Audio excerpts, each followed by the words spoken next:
ఉన్నారు, వాక్యాన్ని వింటున్నారు. God bless you. దేవుని వాక్యం సెలవిస్తుంది, యాకోబు రాసిన పత్రిక 1వ అధ్యాయం 17వ వచనంలో, శ్రేష్టమైన ప్రతి ఈవియు సంపూర్ణమైన ప్రతి వరమును పర సంబంధమైనదై జ్యోతిర్మయుడగు తండ్రి వద్ద నుండి వచ్చును. సో శ్రేష్టమైన ప్రతి ఈవి దేవుని దగ్గర నుండి వచ్చునని దేవుని వాక్యం బహు స్పష్టంగా తెలియపరుస్తుంది. మనం అనుకుంటాం చాలాసార్లు మనం యొక్క కష్టాన్ని బట్టో, లేకపోతే మన చదువుని బట్టో, మన జ్ఞానాన్ని బట్టో, మన తెలివితేటలను బట్టి మనము ఆశీర్వదింపబడతాం అనుకుంటాం. కాదండి, మనం ఆశీర్వదింపబడాలి అంటే the source of blessings is from God. So దేవుని దగ్గర నుండే, ఆయన దగ్గర నుండే మనకి ఆశీర్వాదాలు వస్తాయనే విషయాన్ని మనం అందరం తెలుసుకోవాలి. మీరు గమనిస్తే బైబిల్లో ఆదికాండం 12వ అధ్యాయము 2-3 వచనాల్లో మీరు గమనిస్తే, మీ దగ్గర బైబిల్ ఉంటే తెరవండి. ఆదికాండం 12వ అధ్యాయం 2-3 వచనాల్లో, నిన్ను గొప్ప జనముగా చేసి నిన్ను ఆశీర్వదించి నీ నామమును గొప్ప చేయుదును, నీవు ఆశీర్వాదముగా నుందువు. సో ఇక్కడ మనం గమనిస్తే దేవుడు అబ్రహాముతో మాట్లాడుతున్నాడు. సో అబ్రహాముని ఆశీర్వదించింది దేవుడే. ఇంకా మనం గమనిస్తే ఆదికాండం 26వ అధ్యాయము 12-13 వచనాల్లో కూడా మీరు గమనిస్తే అక్కడ ఇస్సాకు గురించి రాయబడింది. ఇస్సాకు ఆ దేశమందున్నవాడే విత్తనము వేసి ఆ సంవత్సరము 100 ఫలము పొందెను. యెహోవా అతనిని ఆశీర్వదించని గనుక ఆ మనుషుడు గొప్పవాడాయను. సో ఇక్కడ ఇస్సాకును కూడా ఆశీర్వదించింది ఎవరండి? దేవుడే. సో దేవుని ఆశీర్వాదం వలన ఆ మనుషుడు గొప్పవాడాయను. ఇంకా మనం గమనిస్తే ఆదికాండం 32వ అధ్యాయము 26వ వచనంలో గమనిస్తే ఇక్కడ యాకోబు గురించి రాయబడింది. ఆయన తెల్లవారుచున్నది గనుక నన్ను పోనిమ్మనగా అతడు, నీవు నన్ను ఆశీర్వదిస్తేనే కానీ నిన్ను పోనీయనను. సో దేవుడు యాకోబును కూడా బహుగా ఆశీర్వదించాడు. మీకు తెలుసు, యాకోబు తన అన్నతో వచ్చిన కొంత ఇబ్బంది వలన తల్లి చెప్పింది, నువ్వు ఇక్కడ ఉంటే నీకు ప్రమాదం, అన్నని నేను చంపేస్తాడు గనుక నువ్వు వెళ్ళిపో అని అతన్ని ఆ ఊరు వదిలిపెట్టి పంపించడం జరిగింది. అతడు ఒక చేతి కర్రతో వెళ్ళాడు.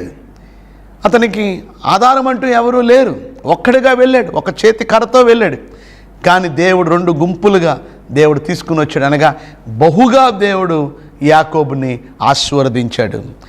అలాగే మీరు గమనిస్తే వాట్ అబౌట్ యోసేపు? ఆదికాండం 37వ అధ్యాయము 7వ వచనంలో మీరు గమనిస్తే, అదేమనగా మనం చేనులో పనలు కట్టుచుంటిమి, నా పన లేచి నిలుచుండగా మీ పనలు నా పనను చుట్టుకొని నా పనకు సాష్టాంగపడినని చెప్పాను. సో దేవుడిచ్చిన కళ ప్రకారంగానే దేవుడు యోసేపుని బహుగా దేవుడు ఆశీర్వదించాడు. 17వ సంవత్సరంలో అతని జీవితంలో కష్టాలు ప్రారంభమయ్యాయి. 30 సంవత్సరాలు వరకు ఎన్నో ఇబ్బందులు పడ్డాడు. కానీ దేవుడు క్రమక్రమంగా దేవుడు ఆయన 30 వచ్చినప్పటికల్లా దేవుడు అతన్ని ఒక రాజుగా దేవుడు చేశాడు. దేవుడు బహుగా దేవుడు ఆశీర్వదించాడు. ఇలా చెప్పుకుని పోతే బైబిల్లో ఇంకా అనేక సందర్భాలు మనం చూస్తున్నాం. సో దేవుడు అబ్రహామును ఆశీర్వదించిన దేవుడు, ఇస్సాకును ఆశీర్వదించిన దేవుడు, యాకోబును ఆశీర్వదించిన దేవుడు, యోసేపును ఆశీర్వదించిన దేవుడు, నిన్ను నన్ను మనలందరినీ కూడా దేవుడు తప్పక ఆశీర్వదిస్తాడు. మన దేవుడు నిన్న నేడు నిరంతరము ఏకరీతిగా ఉన్న దేవుడు.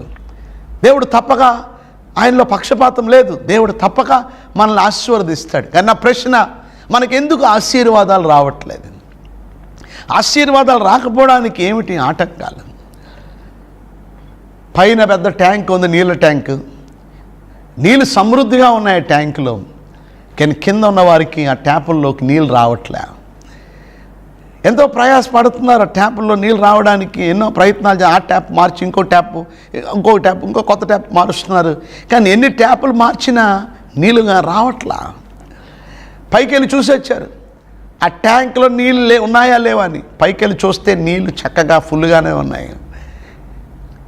ఏమిటి కారణం? నీళ్ళు పైన ఉన్నాయి కానీ కింద ట్యాంకులో నీళ్ళు ఉన్నాయి కానీ ట్యాప్లోకి రావట్లేదు. వై? సంథింగ్ బ్లాకేజ్, ఏదో అడ్డు అడ్డుపడింది. ఏదో కారణం వల్లనే ఆ నీళ్ళు రాలేకపోతుంది.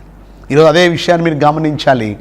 ఈరోజు పైన ట్యాంకులో నీళ్ళున్న రీతిగా పరలోకములో దేవుని ఎదుట సమృద్ధి అయిన ఆశీర్వాదాలు ఉన్నాయి.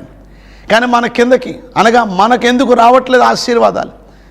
రాకపోవడానికి కారణాలు ఏంటి? ఏమిటి ఆ బ్లాకేజీలు? ఈరోజు మీకు 7 బ్లాక్స్, 7 ఆటంకాలు ఆశీర్వాదాలు రాకపోవడానికి కారణాలు మీతో నేను పంచుకోవాలని ఆశపడుతున్నాను.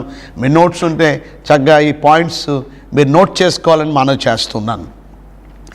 ఆశీర్వాదాలు రాకపోవడానికి కారణం ఏమిటి? ఆటంకాలు. మొదటి ఆటంకం, మొదటి బ్లాక్ చూడండి. బైబిల్ గ్రంథం ఉన్నవారు సామెతల గ్రంథం 10వ అధ్యాయము 4వ వచనం.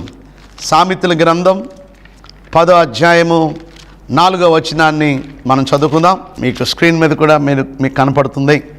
బద్ధకంగా పని చేయవాడు దరిద్రుడగును, శ్రద్ధ గలవాడు ఐశ్వర్యవంతుడగును. So you are lazy. నీ లేజీనెస్ వల్లనే, నీ బద్ధకం వల్లనే నీకు ఆశీర్వాదాలు రావట్లేదు.